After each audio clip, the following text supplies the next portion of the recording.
Something happened in the waters between Iran and the Arabian Peninsula that the mainstream media buried under headlines about trade deals and celebrity scandals. Something that, if you understand what it actually means, changes how you see every energy price, every diplomatic summit, every military movement happening right now across the entire Middle East.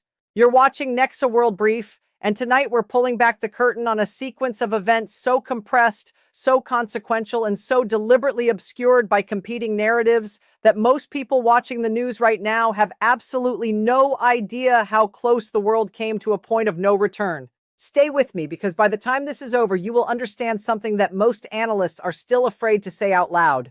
Let's begin with a question nobody is asking loudly enough. What does it mean when a ceasefire exists on paper while live missiles are flying through the air? What does it mean when 3 warships fight their way through a choke point that controls nearly a fifth of the world's daily oil supply, and the men firing at them are technically doing so during a period of official peace? The answer is that we are no longer operating inside normal frameworks. The rules that governed conflict and diplomacy in this region for decades have been quietly shredded. What's replacing them is something far more unstable, far more dangerous, and far more consequential for every country on Earth that depends on energy flowing through that narrow corridor of water. To understand what broke open in early May, you have to understand the architecture of restraint that had been carefully constructed since the fighting paused. When the guns fell quiet, both sides essentially agreed to a frozen reality. Iran kept its grip on commercial passage through the Strait of Hormuz. Washington kept its military assets in place and added naval pressure on Iranian ports. Neither side was truly at peace. They were simply loading the next round into the chamber and waiting. Every day the strait remained commercially hostile. Insurance premiums climbed, tanker routes shifted, energy markets absorbed quiet shocks, and the patience inside American military and diplomatic circles eroded just a little further. This is the hidden machinery of modern geopolitical pressure. It doesn't look like war. It doesn't feel like peace. It is something in between, and that in-between space is before collapse, the most dangerous phase of any conflict. Here is what changed the calculation entirely. American naval vessels had been probing the strait, testing Iranian responses, watching how far the pressure could go before something snapped. What happened on that morning in early May was not a miscalculation on Iran's part. It was a decision. A coordinated multi-vector military assault on 3 American guided missile destroyers moving through international waters. Ballistic missiles came in from the coastline. Combat drones descended from altitude. And then came the fast attack boats, dozens of them, small and fast and packed with weapons, converging from multiple directions simultaneously. This was not harassment. This was an attempt to sink American warships during a ceasefire. Now pause here, because what happened next is the part the official statements don't fully capture. Those 3 destroyers did not retreat. They did not call for emergency reinforcement. They fought for hours in narrow waters with land on both sides. They systematically destroyed everything Iran threw at them. Naval guns tracked and destroyed the fast-moving boats. Automated close-in defense systems intercepted incoming projectiles with mechanical precision. Attack helicopters swept forward and neutralized threats before they could close the distance. Aircraft above fed real-time targeting data to crews below. When it was over, the American ships had not taken a single confirmed hit. The Iranian assault had been completely neutralized, and a significant portion of the attacking force had been sent to the ocean floor. But here is where the story gets structurally important, because the American response did not stop with self-defense. Washington made a decision that day that crossed a threshold it had carefully avoided since the beginning of this conflict. It struck targets inside Iran itself. Military installations at Bandar Abbas, one of the most strategically critical port complexes in the Persian Gulf, were hit directly. So were positions on Qeshm Island, a piece of geography so important to Iranian naval operations that losing infrastructure there is not just a tactical blow, it is a strategic amputation. These were not warning shots fired into empty desert. These were precision strikes against the command and control nervous system of Iran's ability to threaten the strait. The official American framing was straightforward. Self-defense, proportionate response, ceasefire still technically intact. Iran's framing was the opposite: aggression, violation, escalation. And here is the uncomfortable truth that neither side wants to linger on. Both of those descriptions are simultaneously accurate. That is the nature of conflict when it operates inside the fiction of a ceasefire. Actions that would clearly constitute acts of war under any honest legal framework are being laundered through the language of restraint and proportionality. The architecture of peace is being used to conduct war by another name. Now let's pull the lens back, because the military engagement in the Strait is only one layer of a story that runs far deeper and far wider than any single naval battle. Consider the position of China. For months, Beijing had been performing one of the most delicate geopolitical balancing acts in recent memory. It depends heavily on Iranian oil, flows it through shadow networks of tankers that operate in the gray zone of international sanctions. At the same time, China has enormous economic exposure to the stability of global shipping routes. A disrupted strait is a direct threat to Chinese manufacturing supply chains, energy security, and the entire Belt and Road logic that has defined Beijing's foreign policy ambitions for a decade. So China watched and waited and said very little publicly and quietly hoped the arrangement would hold. Then an Iranian projectile struck a Chinese-owned chemical tanker. The vessel caught fire near a UAE port. The attack was attributed to Iranian forces by American officials. Iran said nothing. And in Beijing, the silence that followed was the loudest diplomatic signal of the entire conflict, because this was not just an accident. This was the moment the unspoken guarantee collapsed. Iran had implicitly communicated to Beijing that Chinese vessels would be protected, that the friendship between the two countries would extend to the physical safety of Chinese commercial assets in the region. That guarantee was now burning on the surface of the Persian Gulf.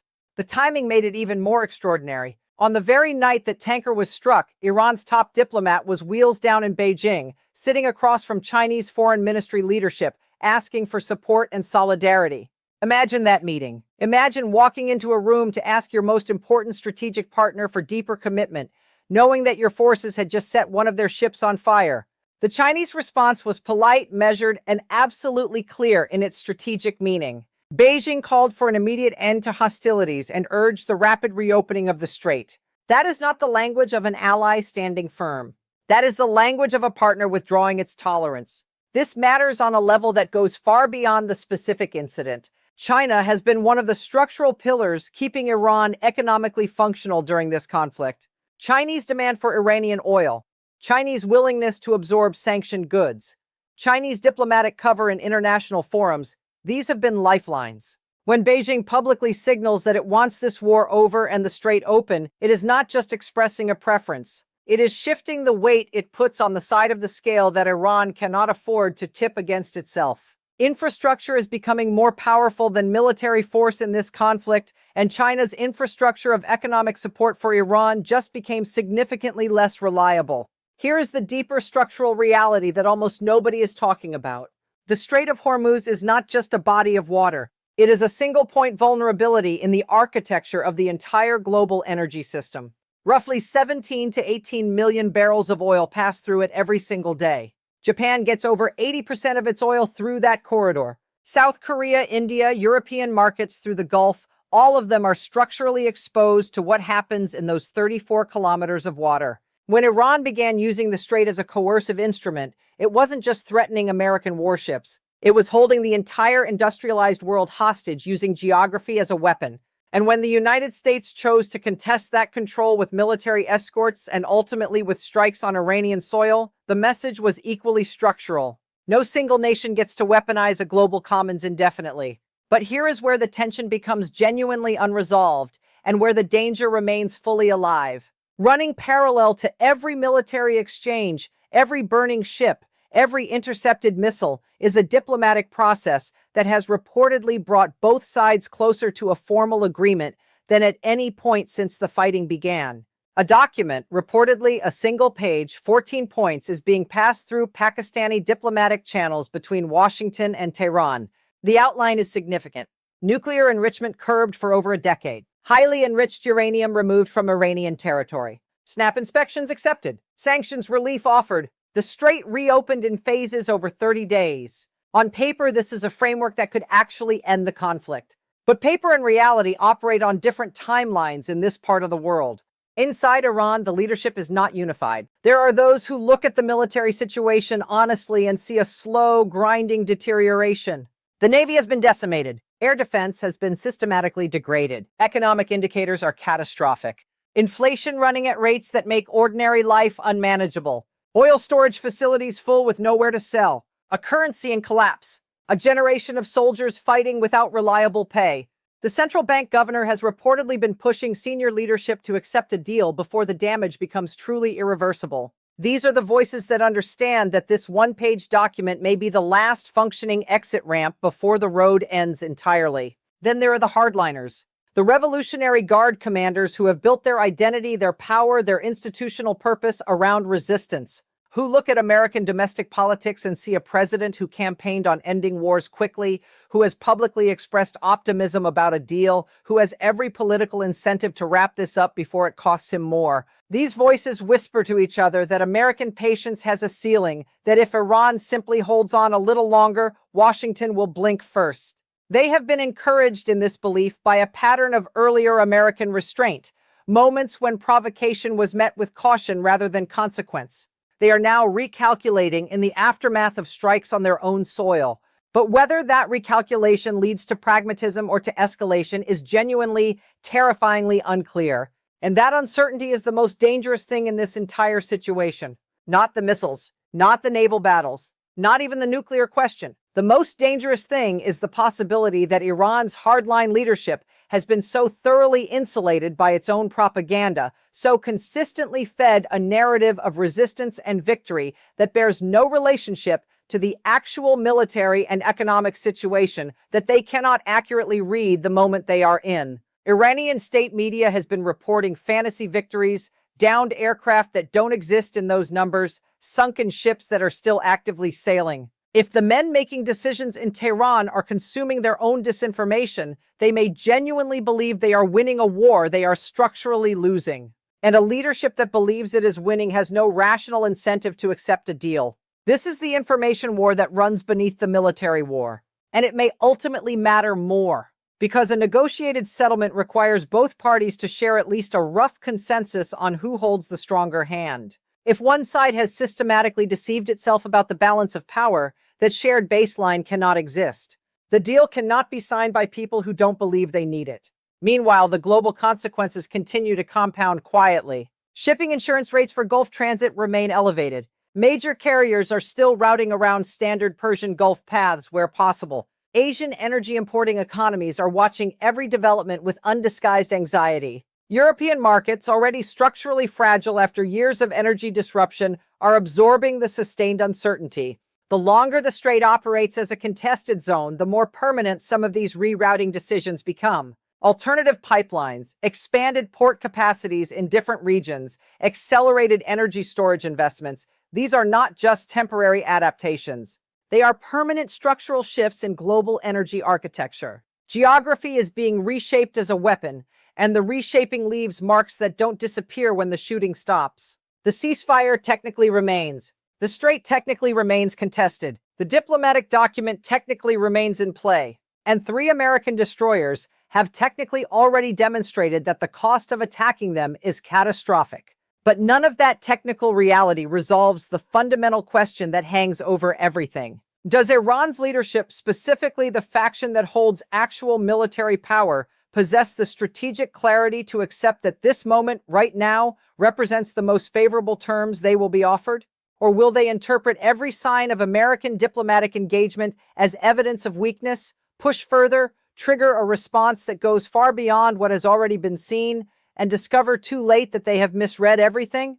The next phase of this conflict will not be decided by missiles or naval guns. It will be decided inside rooms in Tehran that outsiders cannot see, by men whose true beliefs are deliberately hidden, weighing calculations that mix ideology, survival, pride, and fear in proportions nobody outside their circle can accurately measure. That is the silent war of systems and logistics, of internal power struggles, of propaganda versus reality that will ultimately determine whether the one-page document ends a war or whether it ends up in a drawer somewhere while the bombs start falling again at an intensity this region has not yet seen. The world is waiting. Energy markets are waiting. 23 countries that run their economies through that strait are waiting. The question NexaWorldBrief is asking right now, the question you should be sitting with is this: When a leadership chooses its own narrative over its own survival, how does the world stop it from taking everyone else down with it? Tell us what you think is really happening inside Tehran right now. And stay close, because this story is not finished. Not by a long way.